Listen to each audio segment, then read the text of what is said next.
Welcome back to the Deal Vault podcast. If you're a real estate investor looking to scale, secure funding, and learn from real deals, you're in the right place. I'm Greg, and together with Nate and Sarah, we'll sit down each week and break down market trends, funding strategies, real deal stories from our investors. Now, if you're ready to unlock knowledge, relationships, and capital you need, let's open the vault. So green means go ahead and shut up about it. Comes from when Michael Scott breaks off to form his own paper company, and The Michael Scott Paper Company. The Michael Scott Paper Company. And then when he gets, he's like, I don't care if I go bankrupt. I could start another paper company tomorrow. And somebody goes, Michael, and he goes, I got infinity names, and that's one of them. So. Sometimes Hannah and I will just say each other's name. Nate. And we'll be like, that's one of them. That's one of them. We're pretty irreverent at the house as far as just like random I want to stuff be cool that like nobody. you guys. You know. I've watched. Well, if you watch more of The Office, We you'll need get there. to. So Greg and I obviously have many Catch up. isms I know. between, but green means go ahead and shut up about it because Michael's talking to a Dunder Mifflin client from Michael Scott Paper Company's side of things, and Dwight swoops in, and Dwight has stolen Michael's lead cards where like Michael has handwritten notes. His His Rolodex.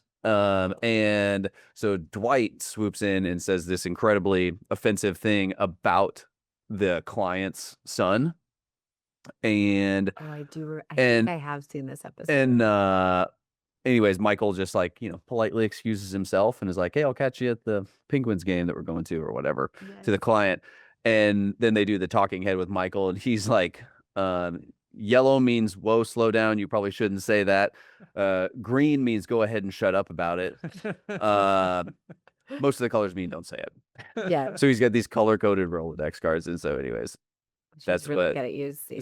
From what the little bit I know, I do know that he's good at that. So yeah. So today we're going to talk about all of the go ahead and shut up about it All the in things real estate. that we as a broker, we as a lending partner for investors filter before, it gets to. That's right. Like we can help lending clean a deal up, right? Like, hey, here's how this deal can actually work. There's a lot of really good ideas out there, but not all of those make sense in effect, right? Like it's all got to come together. And just because it's a good idea doesn't mean that it always fits in the whole picture. So, for sure. we see a lot of those things out there that we can help say like, hey, that's a great thought, but here's why that may or may not apply on this transaction. I mean, especially if you want to get financing, and financing frankly makes most transactions executable. Yeah. Well, can I just say though, just for any of the like ops people or just lenders out there, that go ahead and shut up about it is not hide the things, because I think a lot of there can be that reputation of just Oh boy. hide it, cover it up. So I just want to make sure that's not what we're saying at all, because we definitely don't want to be that type of partner. Like partnerships for a reason, lender success and loan performance is important, but it's what are the things that we can educate and that we can strengthen, right? Even sometimes like borrowers just don't know how to put themselves in the best place to be looked at appropriately. Like how do they highlight their strengths on this project or the benefits, or organizationally, how can they prep this file so that it comes together all at once instead of in pieces? Yeah. I mean, I had somebody yesterday who I was talking to about kicking off a purchase of a $106,000 single family in Milwaukee.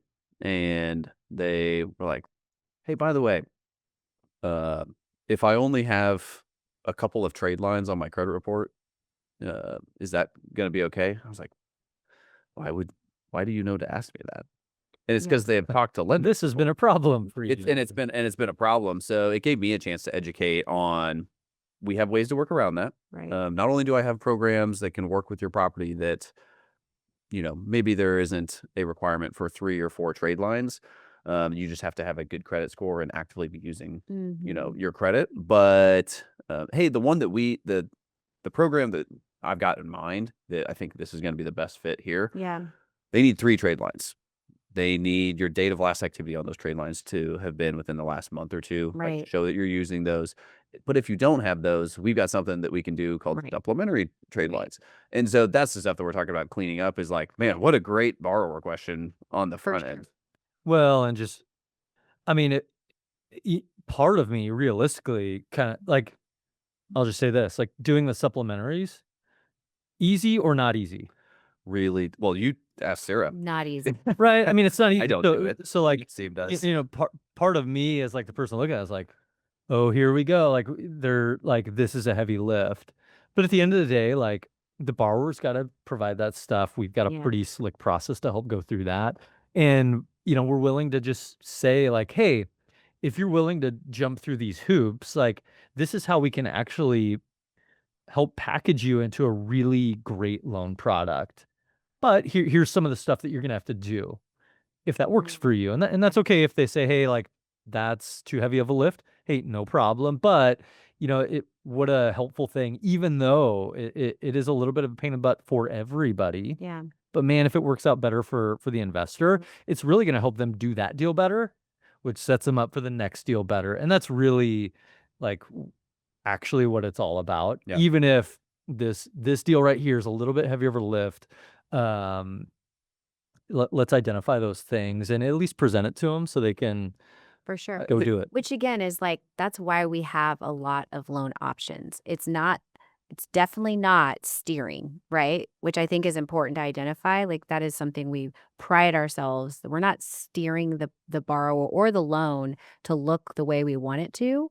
We just have a lot of options and we have clarity on credit boxes so that we can make sure that they don't go somewhere and find out that they don't actually fit in that credit box. So we have the full picture that they don't see, but I just need to clarify. Sarah has the legal department in her ear, But rightfully so, right? I Because think that's a big deal in the industry. controversy, and I think that is why I'm really passionate about advocating for That's right. good brokers and honestly more barrier to entry, because I think that can get wrong a lot of the times and it creates bad reputation. It creates impact on the industry, and it's not helpful to our lenders. They will go out of business. The industry could implode. Well, I mean, And so you want to be able to do a loan tomorrow too, right? Exactly. But that's why we're constantly seeking out partnerships and making sure if we don't have an option that we have an option.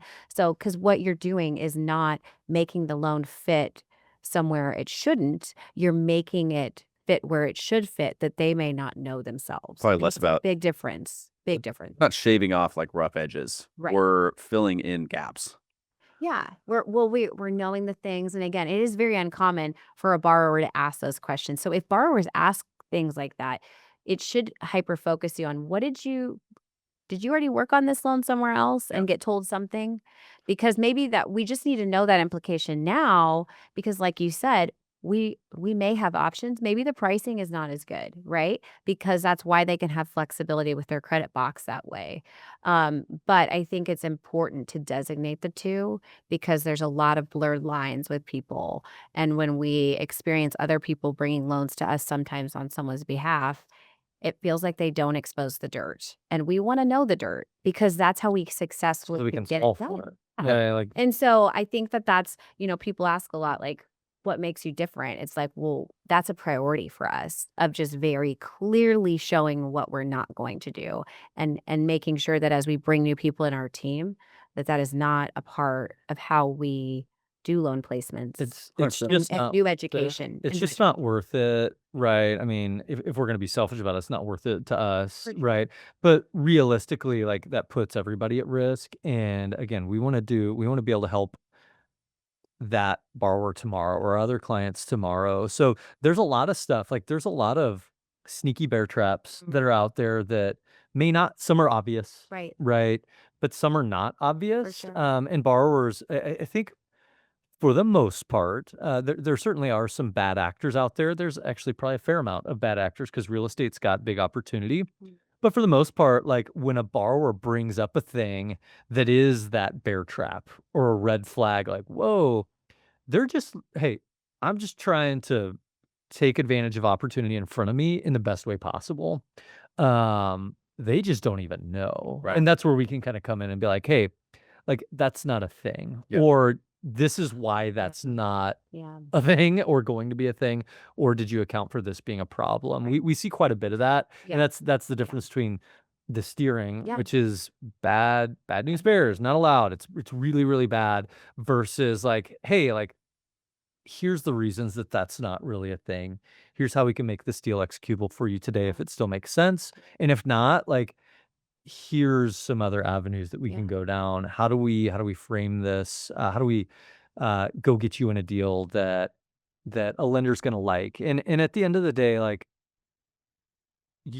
lenders are smart, right? They underwrite risk because realistically, on a rehab loan, they've got 90% of the risk, and sometimes even more than that, right?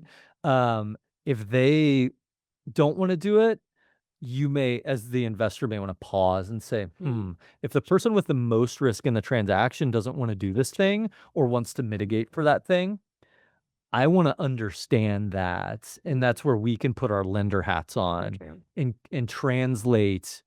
Well, they just want me to put more money down, or big mean lender in the ivory tower is just being a big meanie poo-poo pants, or meanie poo-poo pants. That's the thing, right? We have kids. Sure. Be Graham or Liza, right? Yes. Graham or Liza, meanie poo-poo pants.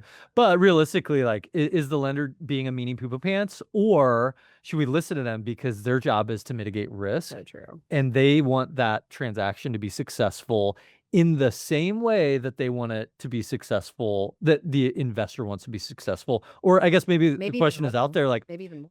yeah, for real. Like, Honestly. are there lenders out there that are, ooh, I hope that they fail so I can go spend a boatload of money to foreclose and own this property in a state where I don't have an office?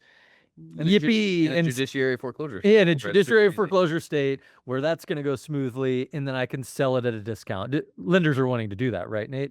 Totally. That's what they want, Fun. right? So realistically, they don't want to do that. So when they present stuff, right, that may on first blush feel like big meanie lenders, making me adjust this deal, I've really they're learned trying to take a get more breath from me.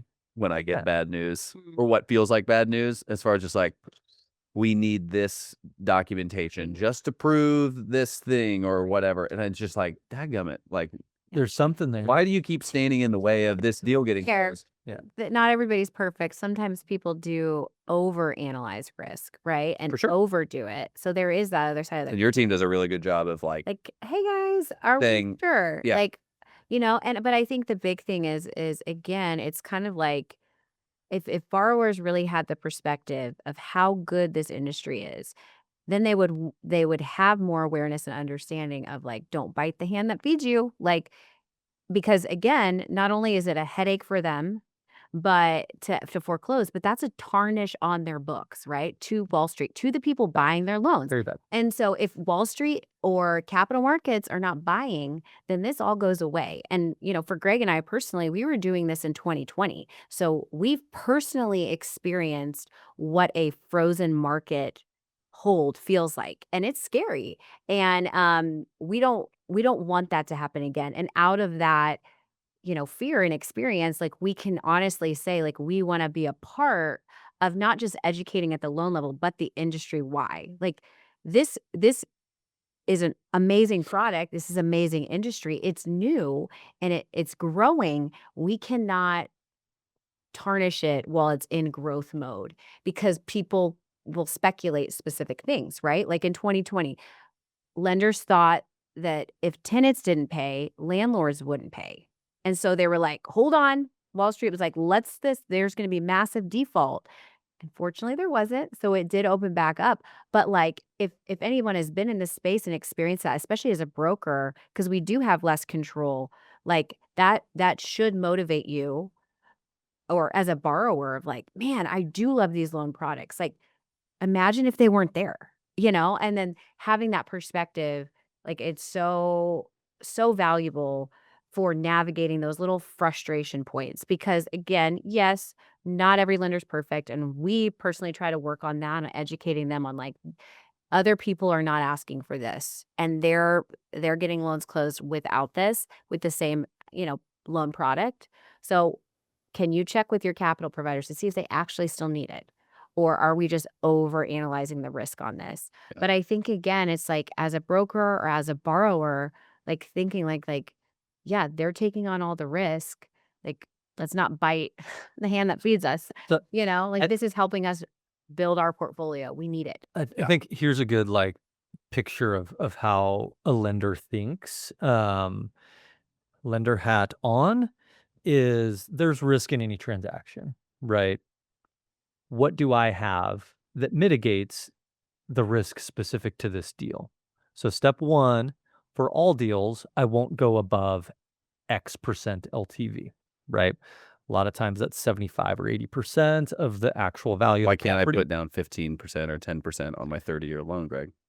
I hear that a lot. Yeah, it's a really good question, right? Like there's a certain level of risk that comes with going above that 75 or 80%, depending on the type of transaction, that the risk goes up exponentially. I mean, for a matter of fact, if there is a type of loan where somebody's going to stop paying, it's going to be a 30-year cash out refinance or a bridge with no rehab cash out refinance. So it's that cash out refinance transaction that if a lender had on, this is the highest risk for somebody to just walk away, right? Okay, noted. Because they got all their money and it's like, well, peace out.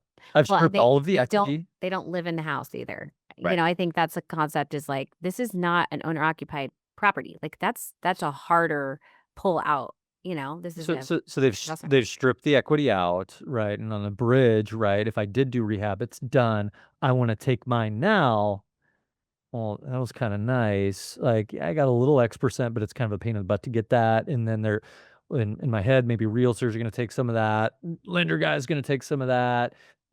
Title work's going to take some of that. All these people are, and how much different is it than me just stripping it out now with the one loan and I can just walk away, right? I mean, this is part of the industry, right? So just good perspective to have. So if lender most had people don't on, think that way, but that's correct, but a couple bad apples, like, and that bad apple is consistent, and it's that type of transaction. So there's going to be just a higher level of scrutiny on that. That's not going to not be the case. not So necessarily a no. we just need to be prepared for that as we go in. So lenders, what they look at is like, there are risks. How can I mitigate those? Like, how does this deal mitigate? So just some really simple ones. I've got a rehab deal. It's got I got to take it from beat up property to really nice property. There's a transition there where I'm reliant on the person to do it. What's your experience? Do you have a history of being able to do this before? Yes or no? A lot of experience or a little of experience? Is it this type of deal or is this your first type of this kind of deal, right? Super heavy rehab. That's fine if you've done a few of those. Maybe it's fine if you haven't. Area, like In the same area. area of the country. How much extra liquidity do you have? What's your FICO? Your FICO gives us a glimpse into your consistency in paying off other debts, right? So it's just, if I'm going to risk this as a lender, what risk mitigators do I have? And the more risk mitigators that you have, the more likely you are to, I guess, number one, get the loan in the first place. And then number two is get that loan with the most favorable terms. Like that, Yeah. that's what that looks like. And the more mitigators that you have, the more likely the loan goes and the more likely it goes with the most favorable terms. Like that is the lender perspective, that if we can pass that on to the investor, make yourself look good. It serves you well. Well, yeah, but Nate, it's a pain in the butt for me to prove my experience. Like I have to do paperwork. That's fair, but it's not without benefit to you. You get maybe you get the loan versus not getting a loan, Yeah, seriously. right? Also, Or you get the loan, but they're going to have the better interest rate for the person that qualifies with 5 experience versus none. Yeah. And If you don't want to do the paperwork, then you just and that's okay. We actually have quite a few investors that don't want to do that. But what we try to do is just show, here's what you can get if you want to do that little bit extra paperwork versus not. also, if you do it once, our team's just going to hang on to that, and then we've got it forever. And we can. We've also it makes it a lot what easier. people complain about the most and how we can come alongside them. Like, I really try to, because this is what I learned when I was working on files, is like, even working alongside like, retail lenders and their processors. They're awesome, but sometimes they don't have the bandwidth and capacity to add value to even what is required and requested, right? It's just, here's what I need. Here's what I need. Here's what I need. They just keep resending the list. Like, I really try to encourage our team, and this is an education component, which there's usually a little bit more required on the front end, but explain, not just what, but why do we need this? Oh, and how do we get it? Oh, and here's how I could help you get it. Are you interested in that? Like those extra steps, they should make it easier every additional transaction that comes on. And I will say, like, our team members that, have the capacity to really press in with that, like it creates trust and education and support, right? But going to a direct lender when they have a massive pipeline, which we do have a big pipeline too, but I think that the taking that little time up front to educate the borrower allows them to understand there's always a why, and there's always like, how, there's always, we're not going to be unreasonable. Lenders aren't unreasonable. It's just we have to educate them on those things for them to and really we get push it. back on stuff that Totally. isn't necessary all the time. If we can't answer that, then we're definitely going to push back. Like, why do you need this? Like, and Talking to the lender, not talking to the to the lender. borrower. But like on the lender side, like that's what we pride ourselves in. And if we see that come up a lot where we're asking like, why is this coming up? Why is this coming up? It doesn't make sense to us. And we also are trying to protect you guys. Standard process, right? Like, but not But- all loans are like Yeah. exactly match that. I have a picture in my head of Starsky and Hutch. Do it. Do it. Do it. Do the loan. Just do it. Do it. Just do it. Over and over. It's like It feels like that. And I think, again, sometimes like, borrowers can get frustrated. And I see that it's like, they're the type of people we're doing loans for, right? Like, just think about who they are, like on a personal level. Like, some of them are already managing a lot of paperwork with rentals if they have a rental model, or like anybody that's done any level of construction knows how complicated. I mean, we're building a garage right now. It's like there's so many. oh, and the tenant called. Wait. The tenant called. The tenant just called. Hey, So Nate, their tenant just Yeah. called. Right. So Like it's that's just like- happening to like them. you have to step into it knowing that you are already working with somebody that is probably taxed mentally with what they're Oh, the managing. tenant just called again, by the Yeah. way. Right. Right. Like that's what they're going through too. Like we get it. If you step into it with that, it's like they feel so valued and cared for by you just explaining and taking that extra step to say why and how, and like supporting them with that. Because like some of these guys, like they're awesome investors,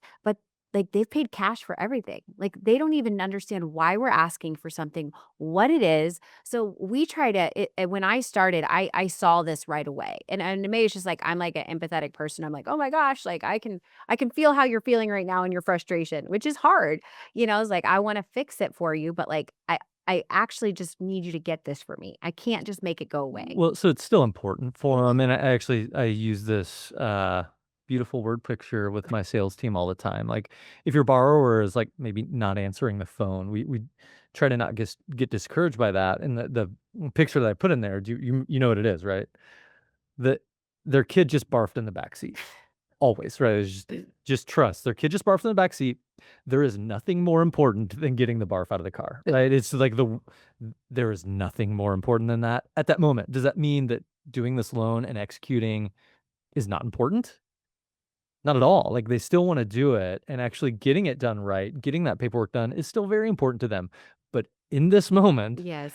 their tenant just called, their kid just barfed in the back seat, and their life is still happening, right? Like, so that's why we try to provide the why. It's like, hey, we get it. And loans are not the most exciting thing that anybody else does. No. We all get pretty fired up about it. Yeah. We're pretty nerdy over It's loans. the deal. Like even the They're not best, like exciting. I would take my best processors, like that literally all they do all day long is paperwork, and help people organize their paperwork, help people submit their paperwork. Like I can guarantee if I asked them how they felt about doing paperwork themselves, they would all say that they hate it. Right? Like there's no space where people actually enjoy providing something like that and taking the time to do it. But again, knowing the benefit of it and understanding that like if you are asking for hundreds of thousands of dollars, like you have to expect like they need something from you. get done. It's a give and take. Let's get it done. But nobody likes paperwork. Like I will be nobody does. filing an extension on the Herndon household taxes.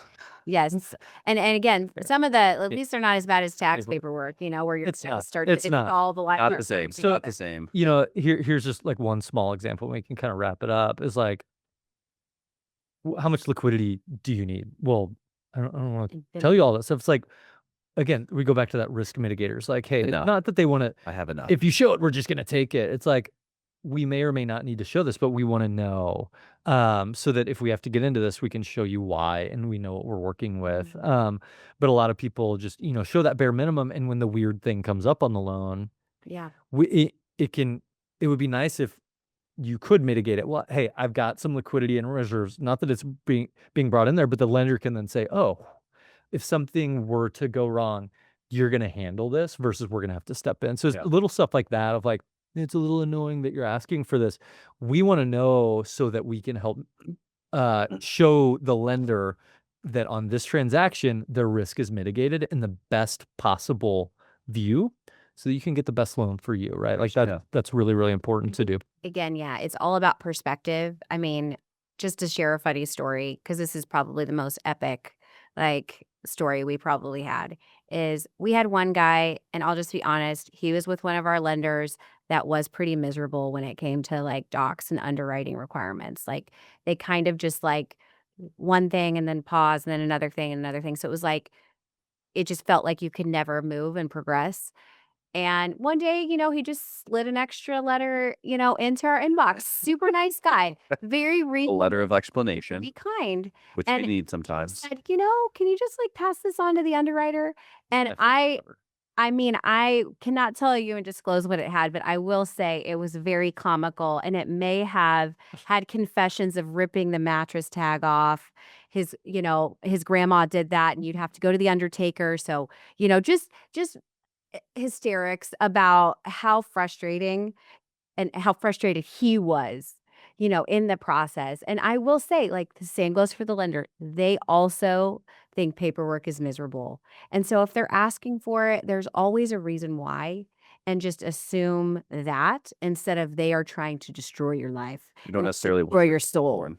They don't. No. But I did appreciate the comical relief from it. I still have the bedwetter The letter. bedwetter. I still keep that and That's what pull it it out on was. special Okay. occasions. So Okay. super funny. Comical. I love it. Well, hopefully that provides a little bit of value of, just the perspective that guy with the lender hat on is bringing to the table. It's not to be Mr. Meanie Poo Poo Pants. It's to get the deal done, right? Like it's Kids saying that's just a Greg saying. that's just what I say. Don't write that off. Well, I don't see any problem with it. But hopefully that gives a little perspective of why am I doing this, right? Yeah. Hopefully we can educate a little bit, For bring some sure. perspective of everybody's in this boat together trying to get deals done. Everybody wants to offer the best loan and receive the best loan possible, Yeah. and how those two goals can kind of meet in the middle. It takes a little bit of work on both sides, but it's Worth it. it's good. It's worth it. Stay the course. It's worth Yeah. it. Love it. Good job, guys. Thanks for listening to The Deal Vault. If you found value in today's episode, be sure to subscribe and share with another investor and leave us a review. If you're looking for help funding your next deal, you can always holler at us at loanbids.com. We'd love to help you on that deal. Until next time, keep building, keep investing.